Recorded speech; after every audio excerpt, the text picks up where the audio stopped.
En el programa de hoy conocemos a fondo la vida familiar del futuro beato, el empresario argentino Enrique Shaw, en una entrevista con su nieta. La oración diaria en familia promovida por el próximo beato argentino Enrique Shaw, un modelo del valioso legado que los padres pueden dejar a los suyos. Conocemos el testimonio de un uruguayo que trabajó en la Santa Sede bajo 5 pontificados, ocupando destacados cargos anteriormente reservados a clérigos. Presentan el libro ilustrado Reina del Cielo sobre el mensaje de Fátima en un lenguaje creativo para niños. Hola amigos, hola Eddie, ¿cómo te encuentras? Bien, gracias Natalie, en esta casi víspera de Navidad de estar contigo y con esos televidentes desde los estudios en Lima, Perú. Bienvenidos a su noticiero con enfoque católico EWTN Noticias, soy Natalie Paredes. Soy Eddie Rodríguez Morel, gracias por acompañarnos. En la cuarta semana de Adviento empezamos las noticias desde Argentina, conociendo a fondo al futuro beato, el empresario Enrique Shaw, en esta entrevista. Veamos.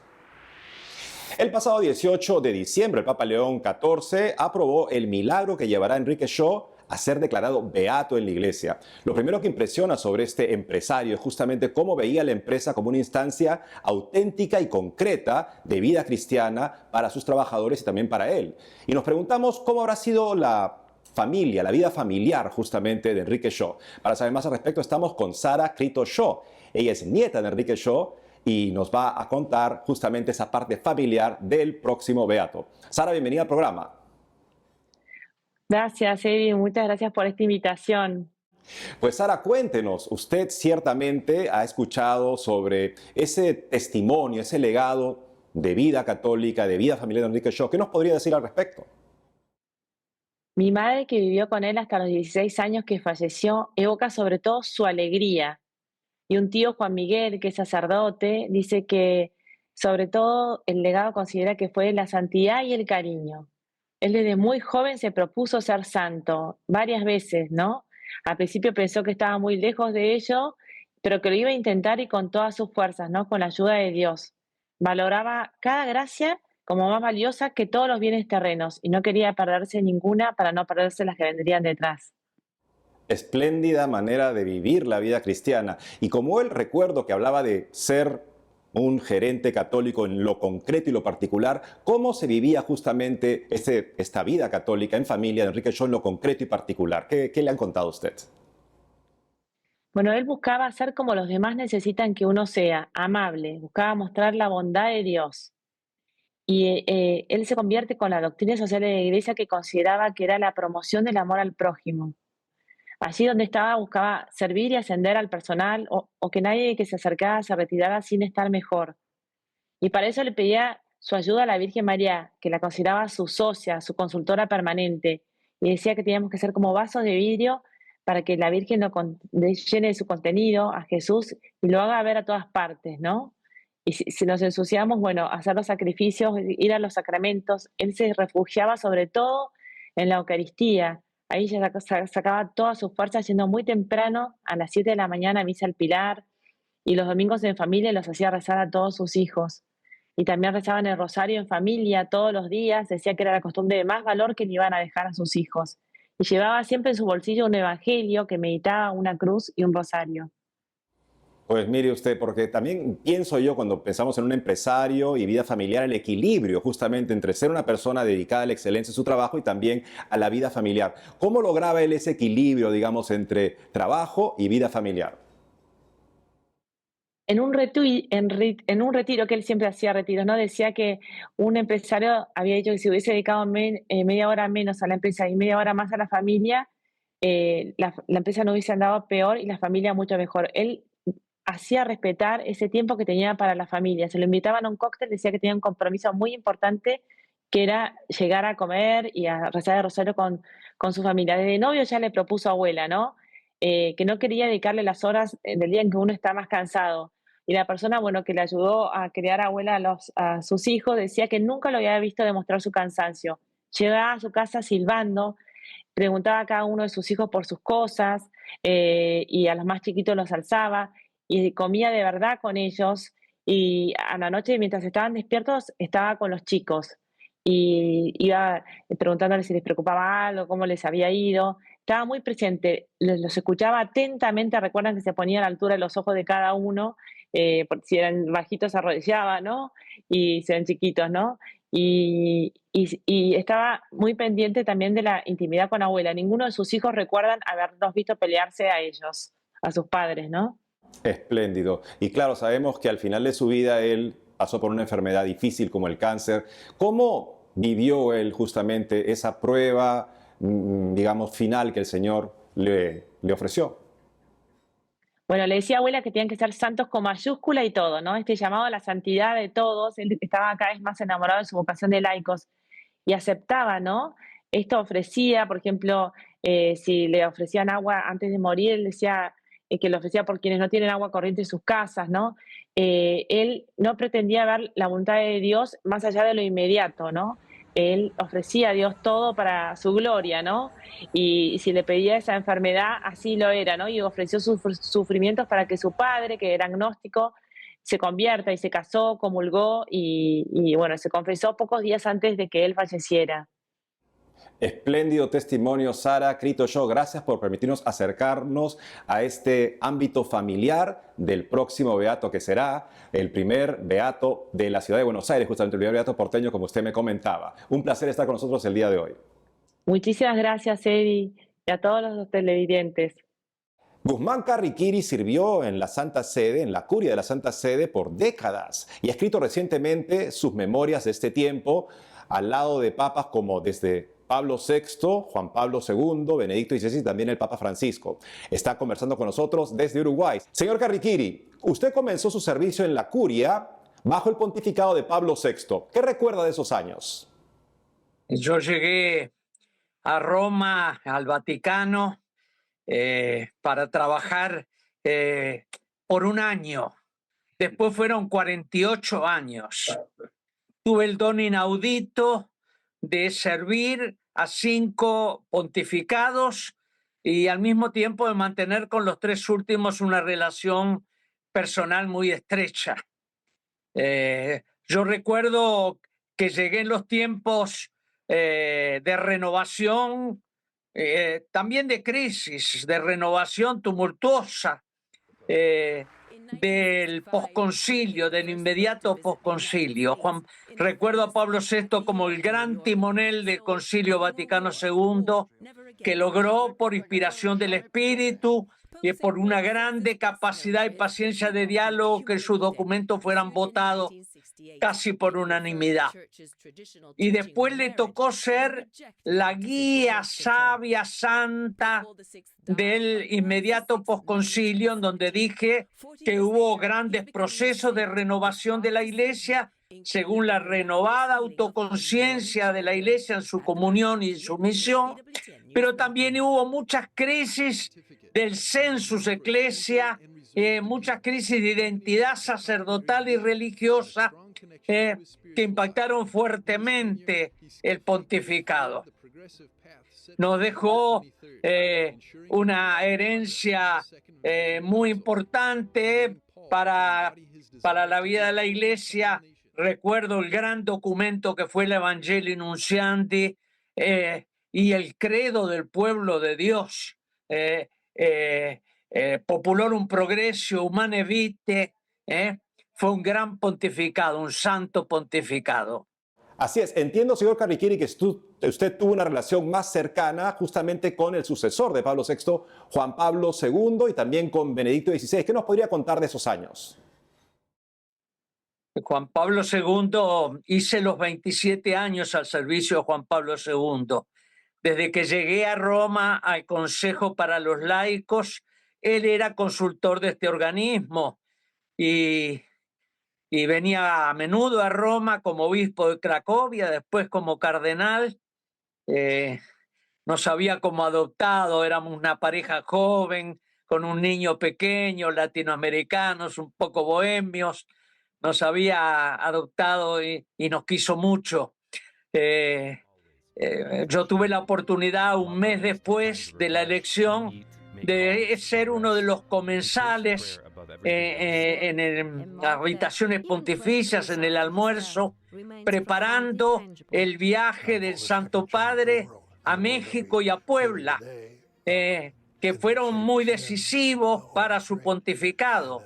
Primero, por ese estilo de gigante misionero al encuentro de los pueblos y de las naciones y de todas las culturas. Y después por aquel trípode fundamental de Puebla, verdad sobre Cristo, verdad sobre la iglesia, verdad sobre el hombre, roca, Pietro es roca de nuestra fe. Y al mismo tiempo fue un papa protagonista, desestabilizador en la crisis del imperio soviético totalitario y protagonista en la fase histórica de las transiciones democráticas.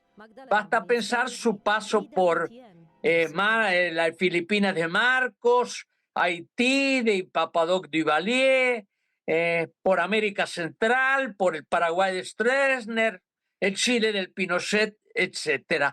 El Papa siempre hablaba al mismo tiempo de derechos humanos. Los pueblos ocupaban de nuevo la escena de las naciones al paso del Papa. Espléndido, señor Cariquiri. Y claro, llegando más cerca de nuestros tiempos, estamos con Benedicto XVI y también el Papa Francisco. ¿Qué quisiera resaltar de esos pontificados? Nosotros teníamos, yo pude almorzar más de 20, 25 veces con Juan Pablo II y otros comensales. El cardenal Ratzinger, antes de ser papa, vino varias veces a cenar a casa. Tuvimos por primera vez al mejor teólogo viviente convertido en pastor universal. Los tontos hablaban del Panzer Tedesco, del gran inquisidor. Era un hombre manso, tímido, humilde, siempre abierto al diálogo. Había sí que darle buenas razones. Escuchar sus mensajes, sus predicaciones, su magisterio, era para nosotros, yo creo que para muchos, un goce literario, humanístico, cultural, espiritual y teológico. Ninguno como él fue capaz de introducirnos razonablemente a toda la belleza de los misterios cristianos. Su renuncia fue una conmoción para nosotros, para todos. Volvemos con la segunda parte de esta entrevista. Una pausa y al volver conocemos más sobre la Santa Sede a través de las historias recopiladas en El Testigo, medio siglo en la Roma de los Papas. Además, un libro ilustrado y en lenguaje creativo presenta el mensaje de Fátima a los niños. Regresamos con más noticias con Enfoque Católico.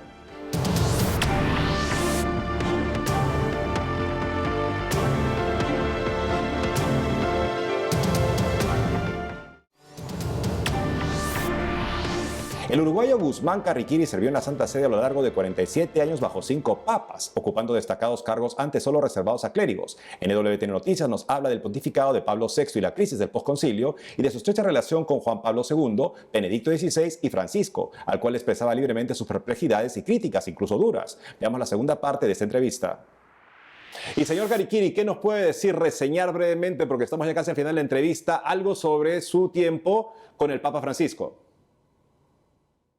Bueno, mi libro, El Testigo, que salió en México, el subtítulo es Medio siglo de un latinoamericano en la Roma de los Papas. Ahora va a salir pronto en Argentina, otra edición más española. Espero sacarlo próximamente en México, en Estados Unidos. Sé que Monseñor Gómez, el arzobispo de Los Ángeles, se está interesando. Viví y colaboré 9 años con el Papa Francisco. El Jorge Mario Bergoglio, cada vez que venía a Roma, sin falta, sin excepción, se avisaba por teléfono un día antes de llegar a Roma para venir a cenar a casa. Así que habíamos establecido con él una relación muy estrecha. Conocimos a un Bergoglio un poco diverso, más sobrio, más severo, de pocas palabras, más meditativo, pero a la hora de ser elegido papa, cuando bajó a Santa Marta, siento que mi mujer comienza a gritar, Padre, Padre, y era el nuevo pontífice, que en su estilo muy porteño me decía por teléfono, me tuve que desahogar con amigos, vio doctor en el lío en que me han metido, pero ahora me voy a pasar toda la noche rezando. Tuvimos muchísima relación con el Papa Francisco y yo era en ese momento secretario y después vicepresidente de la Comisión Pontificia para América Latina.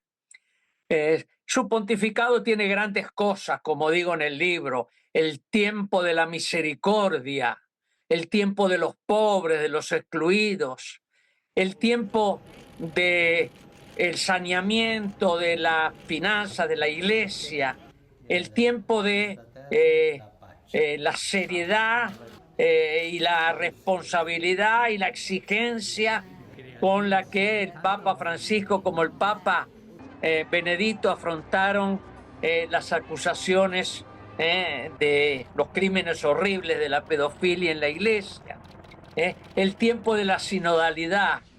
Cierto, su gobierno fue un gobierno muy especial, sobre todo en los últimos años.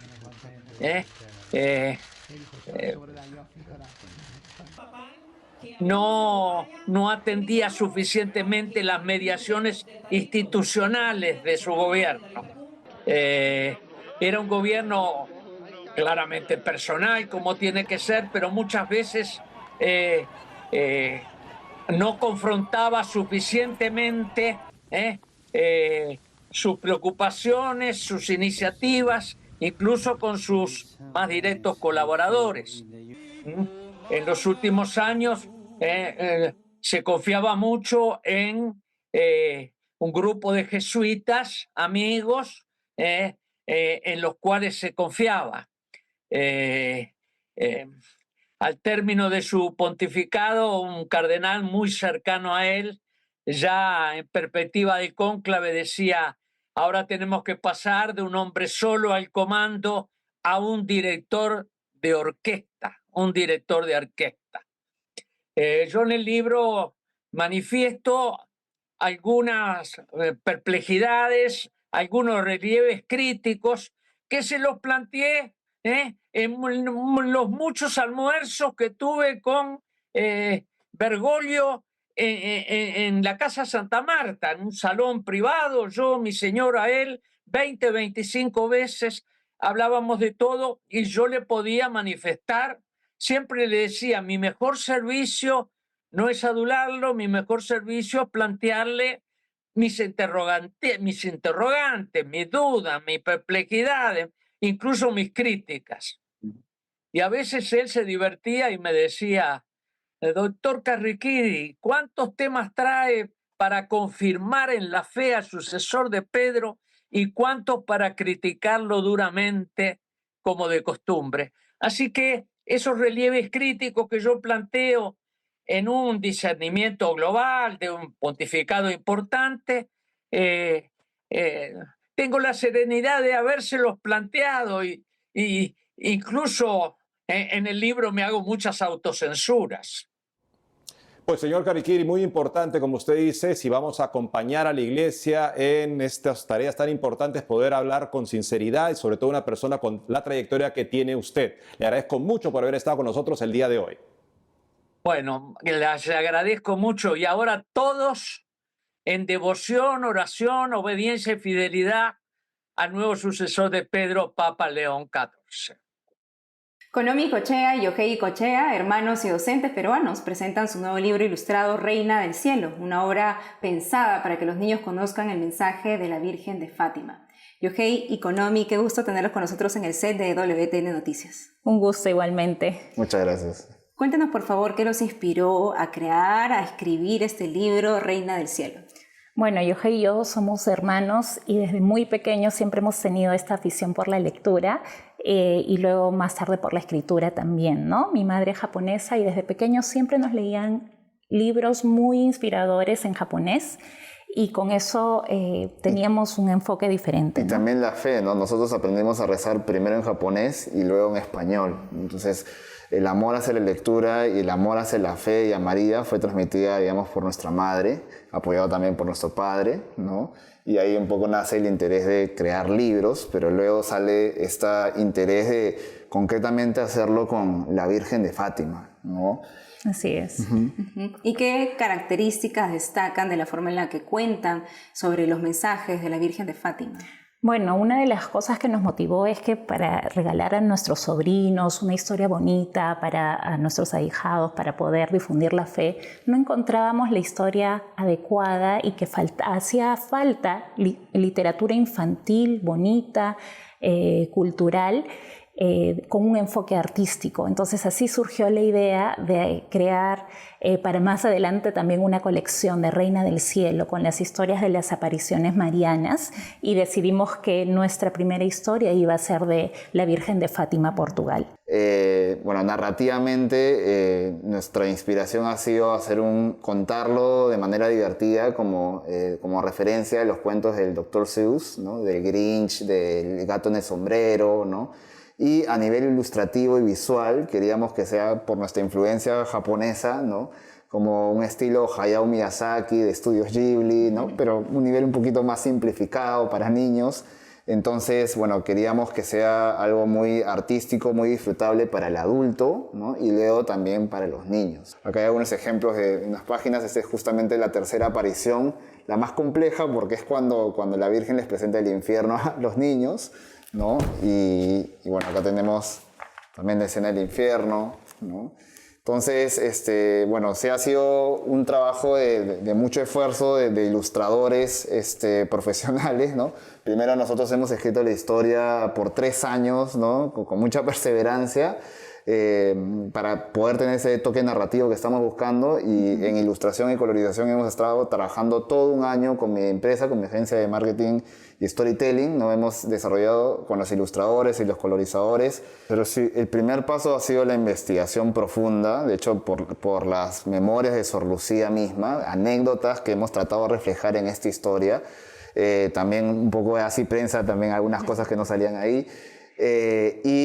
También hemos viajado, bueno, Konomi viajó a Portugal. Viajar también para poder verificar los datos, la experiencia. Bueno, primero de ofrecer el libro para ella, ¿no? Y de ahí, o sea, tener esa energía para poder terminar este gran proyecto, y además de verificar cada uno de los detalles y poder, digamos, ilustrar de la manera más fiel posible y espiritualmente también, para poder, digamos... Eso ha sido maravilloso, claro, ¿no? Sí. Porque matemáticamente era imposible terminar el libro en cuanto tiempo si tenerlo en diciembre, ¿no? Pero bueno, hubo esta oportunidad de que Konomi vaya a Portugal a ofrecerle el libro de la Virgen. Yo creo que la presencia de María ha sido muy viva, ¿no? En este proceso. O sea, realmente ha sido un proceso en donde nosotros espiritualmente hemos recibido, Sí. nos hemos sentido acompañados por María, ¿no? Y además hemos podido contagiar esta devoción hacia el proyecto, hacia el equipo, ¿no? Y eso es lo que buscamos un poco, ¿no? Divulgar la devoción a María, el amor a María, ¿no? Pero a través de las apariciones, ¿no? O sea, que no a través de la teoría, no a través de la doctrina, que es importante obviamente, pero sino a través de las historias y a través de las anécdotas. Y en una vocación tan hermosa como es la Virgen de Fátima, que nos dice muchísimo, ¿no? En sus apariciones. ¿Y cuál esperan también que sea la reacción de los más pequeños al poder leer este cuento? Claro, es que ellos mismos vivan esta historia, ¿no? Cada uno de nosotros pueden ser esos pastorcitos que a través del rezo, del rosario y de la fe a la Virgen María podemos lograr imposibles, podemos agrandar nuestro corazón y podemos llegar a lograr grandes imposibles, como la guerra, por ejemplo, ¿no? Es la Virgen la única que nos va a dar esa fuerza. No, y además vernos reflejados, que los niños se vean reflejados en los pastorcitos, como María nos ayuda a crecer, a fortalecernos, ¿no? A evolucionar, ¿no? Como personajes, y a lograr lo que Dios nos pide en la vida, ¿no? Definitivamente este cuento es excelente cuento que ustedes han realizado, va a ser de muchos frutos y va a dar muchos frutos en los niños. Muchas gracias, Yohei y Konomi, por haber estado con nosotros en EWTN Noticias. Gracias a ti por la invitación. Sí, muchas gracias, y esperamos que esto tenga la mayor llegada posible para que el amor a María sea divulgado lo mejor posible. Y hemos llegado al final del programa. Amigos, nos despedimos viendo al coro infantil Venezuela interpretando El Burrito Sabanero. Este villancico compuesto en Venezuela pasó de ser un canto local a convertirse en el más popular y querido de toda Latinoamérica. Hasta mañana.